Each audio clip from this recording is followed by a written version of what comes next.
Olá, pessoal, professora Júnia, conversando com vocês. A gente está falando sobre o concurso para a área de educação em Minas Gerais, a gente está falando de redação.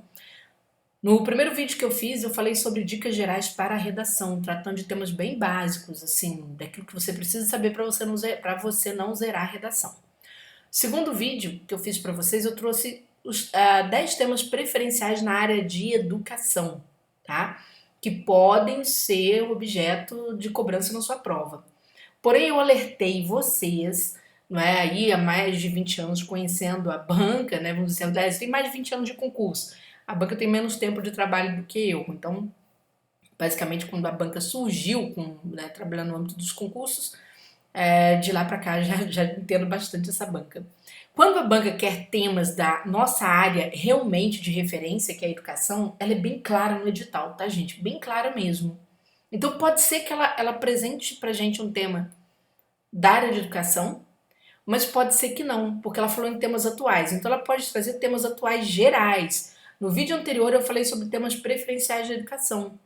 Neste vídeo que vocês assistem agora, eu vou falar sobre temas atuais gerais que a FGV pode cobrar de vocês.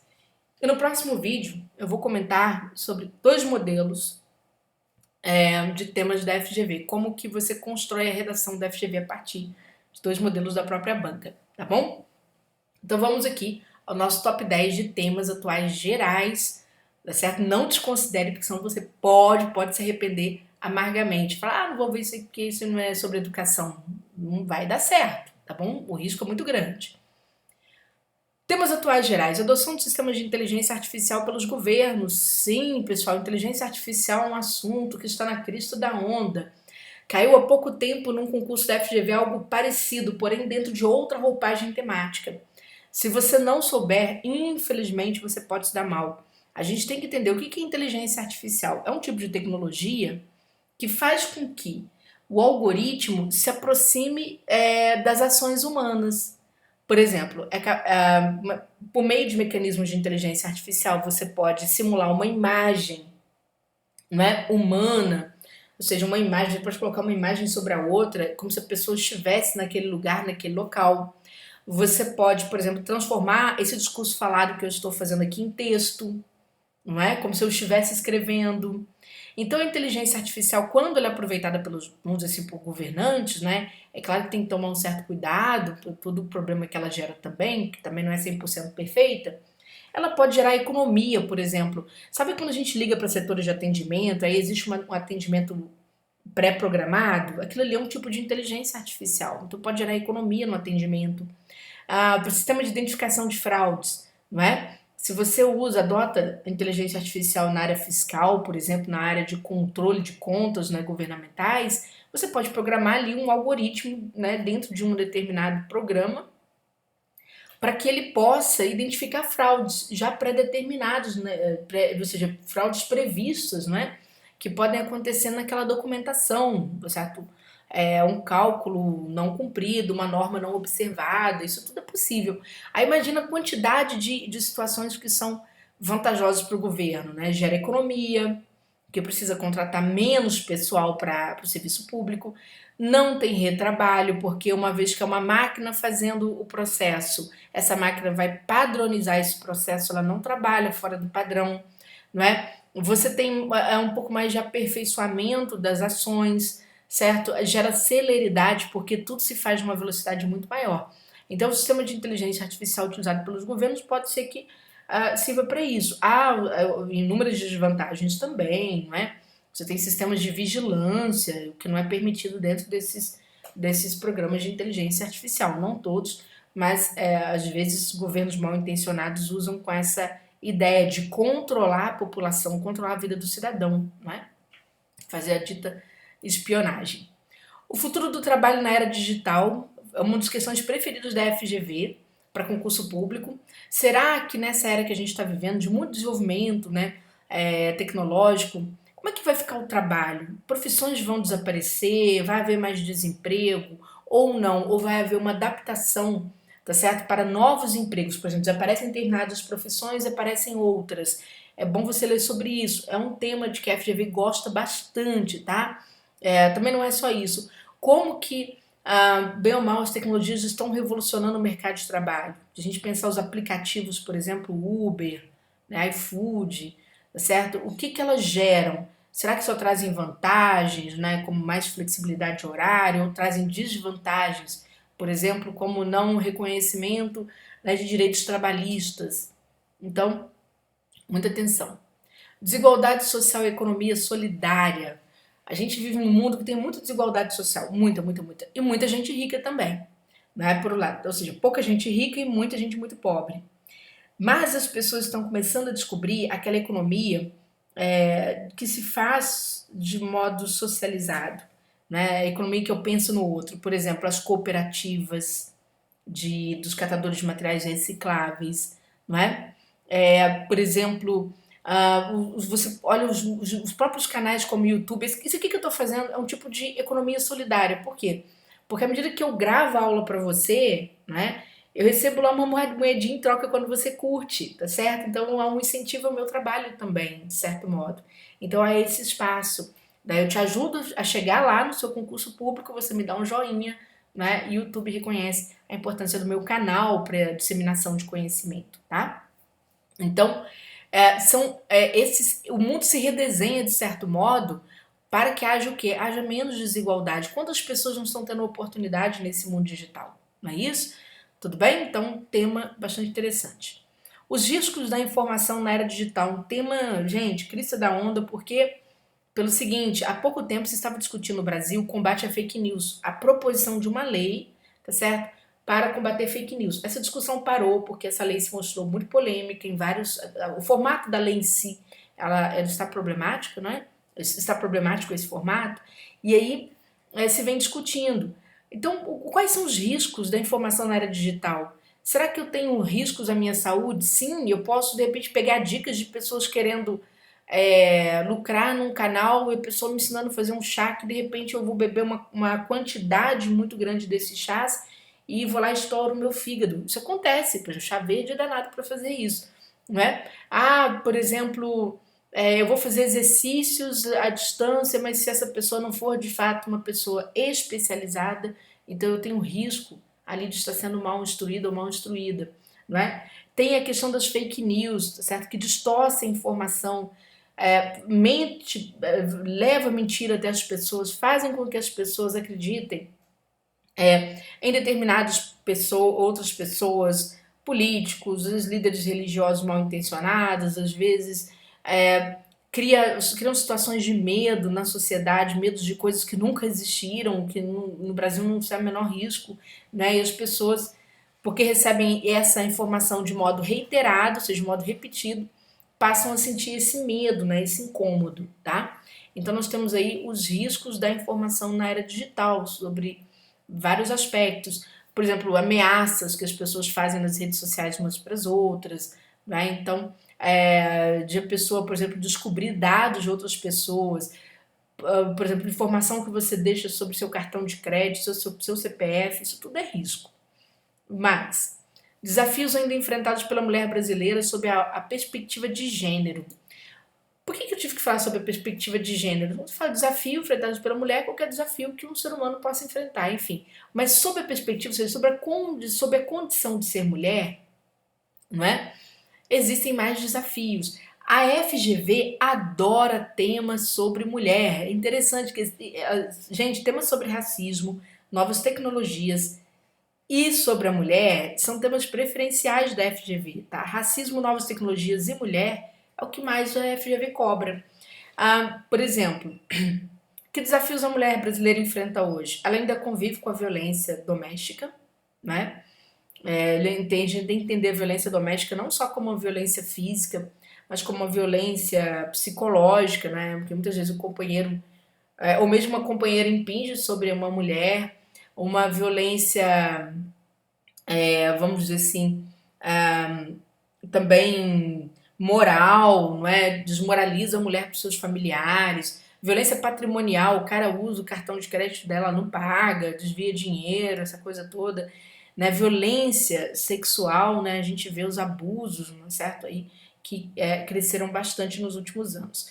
Ah, mas nos últimos anos houve pouco registro, houve menos registro. Gente, na pandemia houve menos registro pelo simples fato de que havia pandemia, é mais difícil as pessoas procurarem naquele momento ali um serviço de segurança, embora o serviço de segurança seja considerado serviço essencial, mas havia mais difícil de se realizar uma perícia, por exemplo, tá? Então tem muita subnotificação. A superação do racismo estrutural na sociedade brasileira. Como que o racismo tem sido superado? Um dos temas principais da FGV, não é?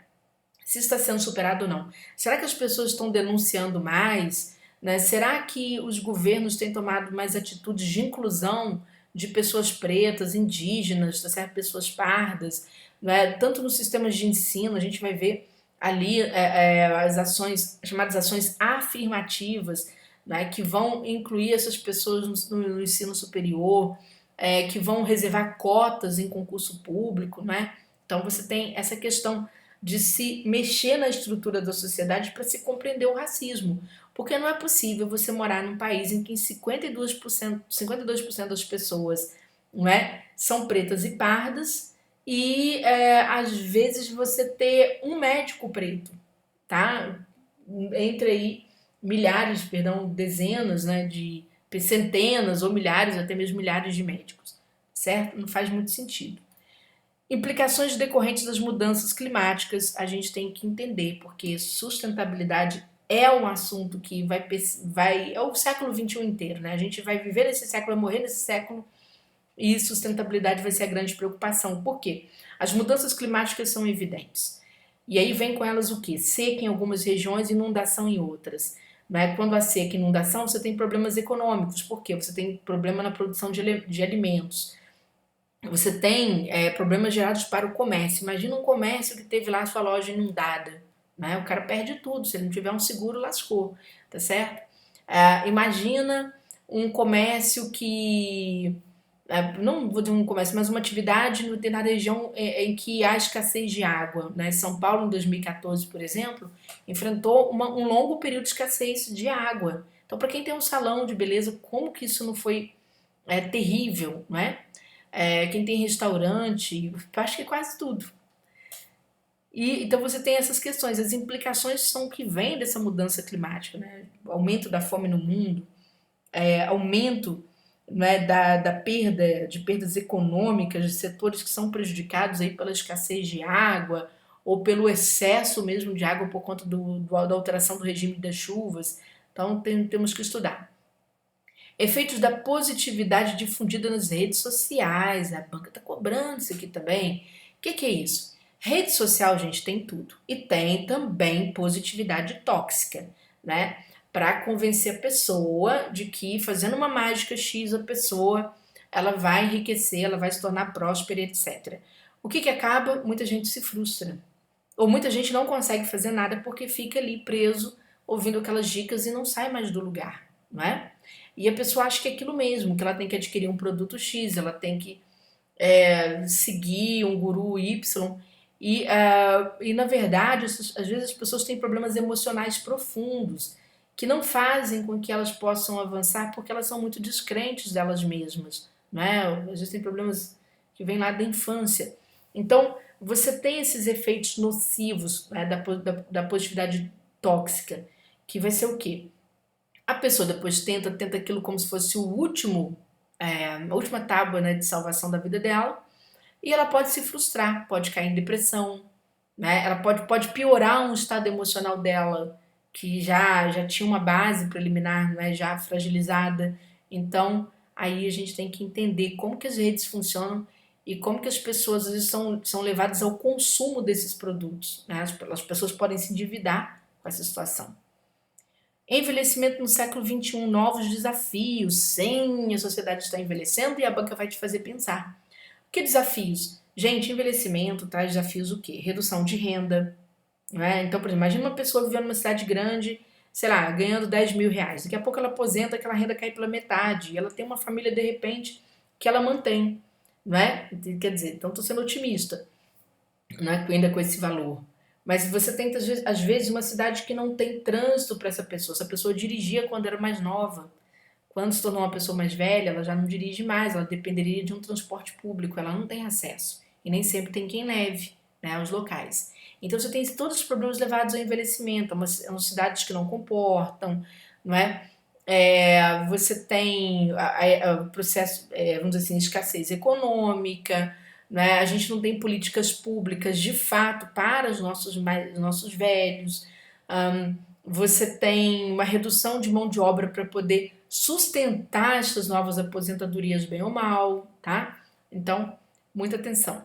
E por fim, organização do espaço urbano para o exercício do direito à cidade, um dos temas preferenciais também da FGV em redação.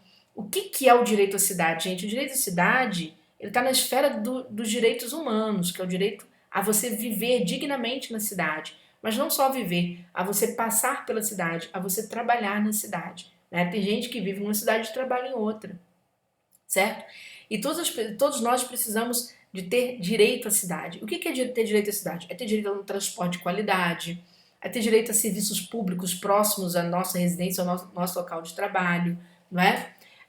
Direito, por exemplo, a transitar nas calçadas sem cair, sem, né, se machucar. Eu vi que pessoas mais velhas às vezes não conseguem transitar, por exemplo, no bairro de Copacabana, lá no Rio, que é um bairro tipicamente habitado por pessoas aposentadas, né? Tá tudo cheio de buraco. Então, estou dando alguns exemplos, né? O direito à cidade pressupõe também o direito da própria pessoa que está em condição de rua, né? De que ela possa habitar a cidade, porque às vezes ela foi para a rua e sempre morou naquela cidade, né?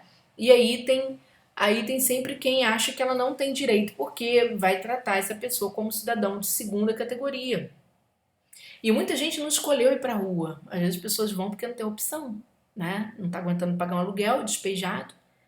E para onde elas vão? É um pesadelo, mas é uma realidade. E a gente às vezes tem que se ver nesse lugar, porque a gente nunca sabe o dia, não é? A gente não sabe o que vai acontecer com a nossa vida amanhã, certo? O mundo dá muitas voltas, então a gente tem que ter essa visão desse direito à cidade, não é? Às vezes você tem uma especulação imobiliária que tira moradores de uma região e coloca outra muito mais longe, né? Isso acontece bastante. Eu vou citar o Rio de Janeiro aqui, vou voltar com o Rio de Janeiro. Os moradores de Cidade de Deus, por exemplo, ficam longe pra caramba da Zona Sul, longe do centro do Rio, né, que são polos onde tem mais serviço público. Essas pessoas foram jogadas lá quando, por exemplo, né, elas foram convidadas a ir para lá para ganhar uma casa própria, vamos dizer assim, quando o governador queria que elas ocupassem a favela da Catacumba, que fica numa área privilegiada do Rio, para que ali a especulação imobiliária, ou seja, quem tem dinheiro, pudesse construir seus prédios. Então elas foram convidadas, foram com a promessa de ter uma casa. E as pessoas poxa, vão ganhar uma casa. Quando chegaram lá, as casas não tinham nada, não tinha infraestrutura, né? Casa com mínima condição de ingresso, né? Um local sem transporte, sem serviço público adequado. Né? Ou seja, quase um inferninho. Hoje, que Cidade de Deus é outra história, cresceu pra caramba, é uma outra comunidade com muito mais recursos, tá certo? E ainda assim sofre muito, né, com a violência que atribula a vida das pessoas lá.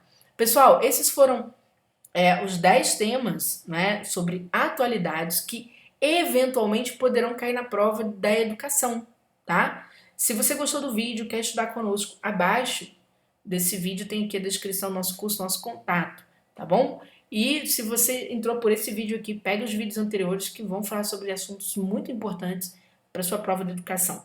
Próximo vídeo eu vou tratar de modelos temáticos da FGV. Perfeito?